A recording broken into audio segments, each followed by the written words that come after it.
بسم اللہ الرحمن الرحیم۔ مفہوم حدیث ہے،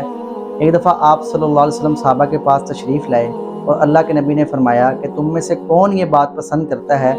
کہ صبح صبح مدینہ کی منڈی میں جائے اور دو بہترین قسم کے جو ہے وہ اونٹ خرید لائے بغیر کسی لڑائی جھگڑے کے، مطلب یہ کہ فری لے آئے اور کوئی اس میں لڑائی بھی نہ ہو، کوئی جھگڑا بھی نہ ہو اور کسی کا حق بھی نہ مارا جائے۔ تو صحابہ نے کہا یا رسول اللہ، ہم میں سے ہر ایک پسند کرتا ہے۔ اللہ کے نبی نے فرمایا کہ مسجد میں جا کر